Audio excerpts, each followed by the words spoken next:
Good evening friends, welcome back to my channel SB family. চলো আজকে একটু নতুন জিনিস আর একটা বানাচ্ছি, তোমাদের সাথে শেয়ার করছি।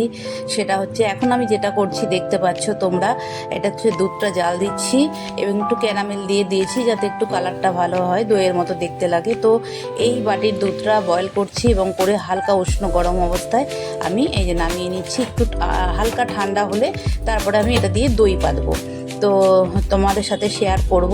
আর এবার আমি প্যানটা বসিয়ে দিলাম। দেখো 1 কাপ জল দিয়েছি, ছোট কাপের 1 কাপ জল, এবং সেই জলের মধ্যে আমি 2 থেকে আড়াই চামচ চিনি দেবো।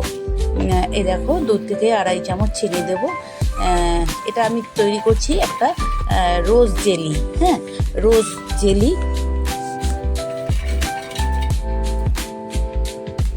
দেখো এই চিনি আর জলটা যখন ফুটে যাবে তখন আমি এর মধ্যে মেশাবো আগার আগার পাউডার, যেটাতে জেলিটা হবে আর কি, সেই পাউডারটা এখানে মেশাবো।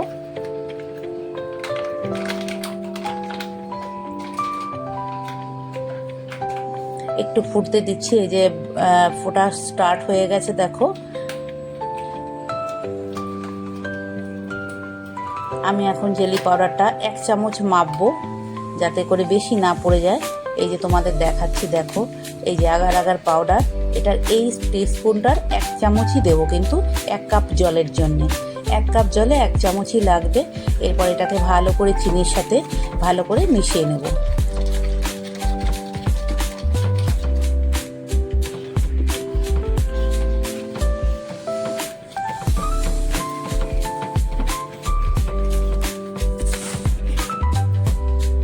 এরপর আমি এখানে দেবো রোজ ফ্লেভারের আর কি ফুড কালার। হ্যাঁ, এর সাথে মেশাবো ফুড কালারটা। এই যে, কারণ 1 ড্রপ 2 ড্রপ দিয়ে আমি বুঝতে পারছিলাম না যে কতটা দেব, কারণ এটার মুখটাকে ফুটো যেটা করা ছিল সেইটাই অনুযায়ী আমি দিচ্ছিলাম। বাট তারপরে মনে হচ্ছিল যে আরেকটু লাগবে, অল্প অল্প করে দিয়েই আমি প্রথমে করছিলাম যাতে ঠিক কতটা লাগবে। এখনও আমি মনে হলো লাগবে আরেকটু, আরও 2-3 ফোঁটা দেওয়ার চেষ্টা করছি যাতে কালারটা ঠিকঠাক মতো আসে।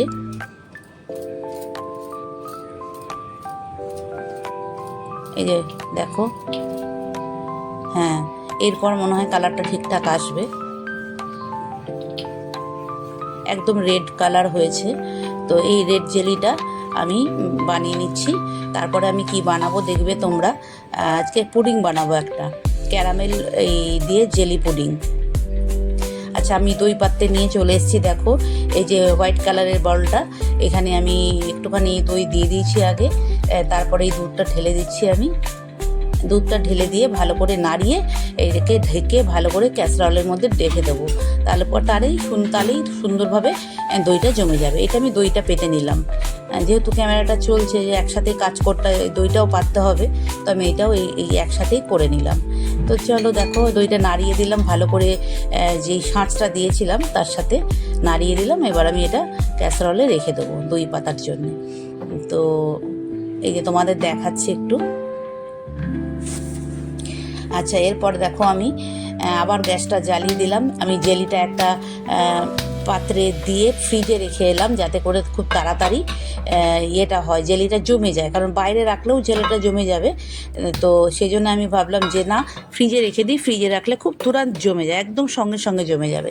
তো এখন আমি প্যান বসিয়ে দিলাম। দেখো প্যানটাই ধুয়ে নিলাম, ধুয়ে নিয়ে প্যানটা বসিয়ে দিলাম। এরপর আমি এর মধ্যে দিয়ে দিচ্ছি মিল্ক। হ্যাঁ, এই দেখো দুধ দিয়ে দিলাম।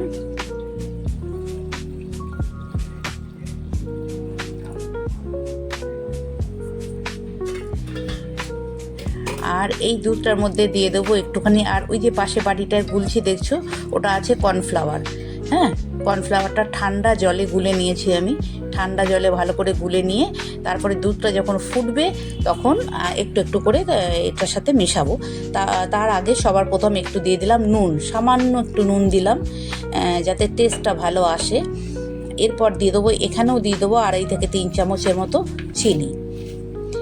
এখানে 4 চামচ চিনি দেবো, এখানে 4 চামচ চিনি দেবো, যেহেতু দুধটা একটু বেশি আছে আর জেলিটা একটু কম ছিল সেই জন্য ওখানে 2.5 চামচ দিয়েছি।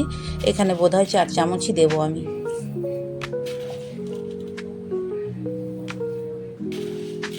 ইয়েস 4 চামচই দেবো।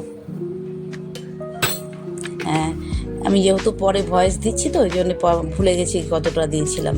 তো যাই হোক 4 চামচ চিনি দিয়ে দিলাম, 1 চিমটে নুন দিয়ে দিলাম। এরপর আমি দুধটাকে ভালো করে আস্তে আস্তে করে বয়েল করব। দুধটা যখন বয়েল হয়ে যাবে ভালো মতো করে, এমনি দুধটা বয়েল করা দুধ, তাও এখন এটাকে মানে আর একটু বয়েল করতে হবে, একটু ঘন করতে হবে আর কি। তারপরে আমি ওই ইয়েটা মিশিয়ে দেবো, তোমাদের কর্নফ্লাওয়ার যে গুলে রেখেছি আমি পাশে, এই দেখো নিচ্ছি। কর্নফ্লাওয়ারটা আস্তে আস্তে করে এর সাথে মিশিয়ে দিয়ে নাড়াতে হবে, সব সময় নাড়াতে হবে। আমি এটা একবার ডাবের জল দিয়েও বানিয়েছিলাম, ডাবের জল দিয়ে খুব সুন্দর খেতে হয়েছিল। এই কর্নফ্লাওয়ার দিয়ে আর ডাবের জল দিয়ে বানিয়েছিলাম, ওটাও খুব ভালো হয়েছিল। তো আমি আস্তে আস্তে করে ঢালছি, দেখো।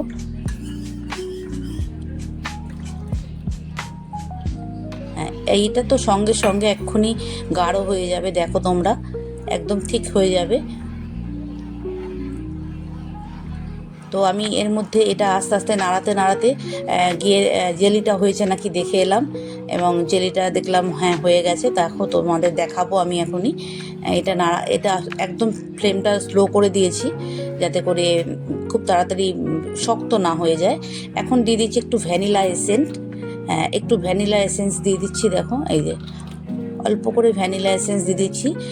যদিও এটা না তোমরা স্কিপও করতে পারো, এটা আমি দিলাম একটু যাতে স্মেলটা সুন্দর আসে। যদিও এখানে কোনো ডিম নেই, কিছু নেই যে অন্য কোনো স্মেল আসবে, জাস্ট কর্নফ্লাওয়ার আর দুধ, তো তবু আমি দিলাম একটু হালকা করে। তো এবার আমি এদিকে গ্যাসটাতে একটু বসালাম একটা ছোট প্যান, এখানে আমি তৈরি করব ক্যারামেল। প্রথমে একটু ক্যারামেল তৈরি করে নেব, যেহেতু এটা আমি একটা জারে রাখবো। প্রথমে ক্যারামেলটা দিয়ে যখন উল্টাবো তখন ক্যারামেলটা দেখা যাবে আর কি। তো যাই হোক, দেখো এই আমি জেলি তৈরি করে নিয়ে চলে এসেছি, দেখতে পাচ্ছ তোমরা। এরপরে আমি ছোট ছোট পিস করে কেটে নিয়েছিলাম, এই দেখো জেলিগুলো আমি ছোট ছোট পিস করে কেটে নিয়েছি।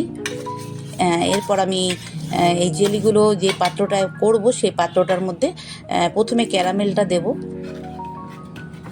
এটাও আমি নাড়াতে থাকছি সাথে সাথে।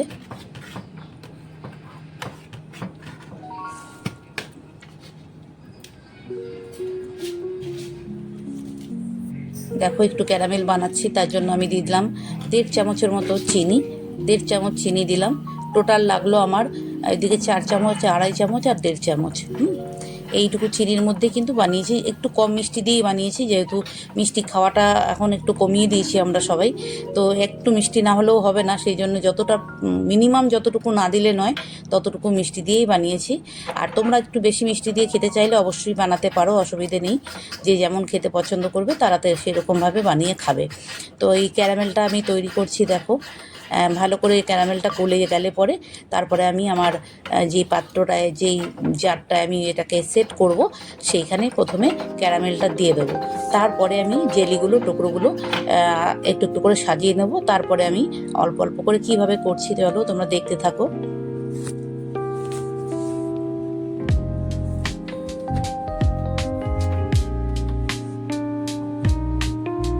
এটাকে সরিয়ে অন্য জায়গায় রাখলাম। এরপর আমি এই পাত্রটায় বসাবো, দেখো। এরপর আমি সবার প্রথমে ক্যারামেলটা দিয়ে দেবো। এই যে ক্যারামেলটা তৈরি হয়ে গেছে।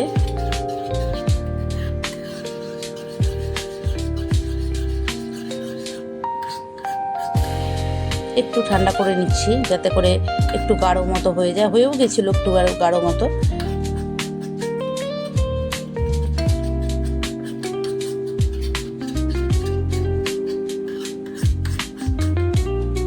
দেখো এবার আমি ওই পাত্রটার মধ্যে প্রথমে ক্যারামেলটা দিয়ে দিচ্ছি।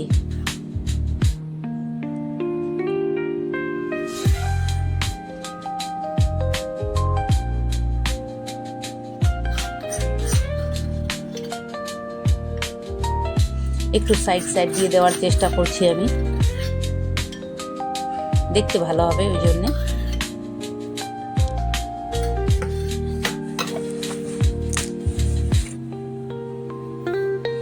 এরপর আমি এই ক্যারামেলটার ওপরে এই দেখো জেলির টুকরোগুলো একটা একটা করে সাজিয়ে সাজিয়ে দিয়ে দিচ্ছি।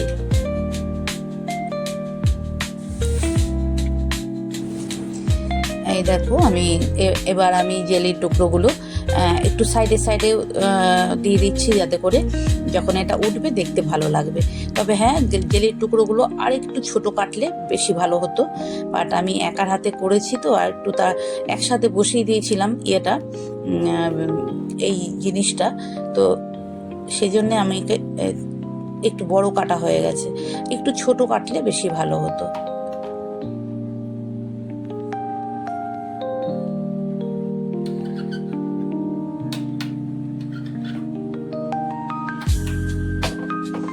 হাফ দিয়ে দিলাম, দেখো হাফটা দিয়ে দিলাম। তারপরে আবার আমি এখানে জেলির টুকরোগুলো মাঝখানে সাইডে যতটা যেভাবে পারবো দিয়ে দিলাম। তারপরে আবার ঢালবো, তাহলে কি হবে, গোটা জিনিসটার মধ্যে জেলির টুকরোগুলো মুখে পড়বে।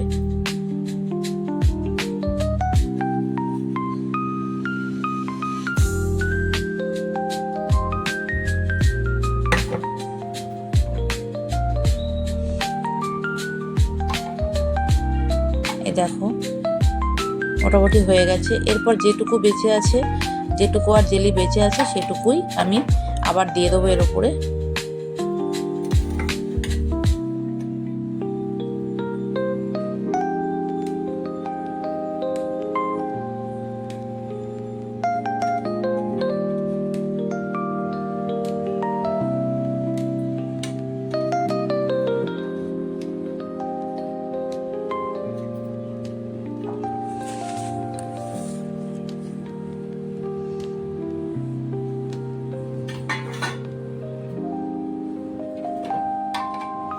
এরপর আমি প্যানটাকে একদম কাছিয়ে উপরে একদম পুরোটাই ভরে দেবো, যাতে করে জেলিগুলো যতটা সম্ভব ঢাকা যায় ঢেকে দেব, কারণ এটা তো নিচে থাকবে, যখন আমি উল্টাবো এটা থাকবে নিচে।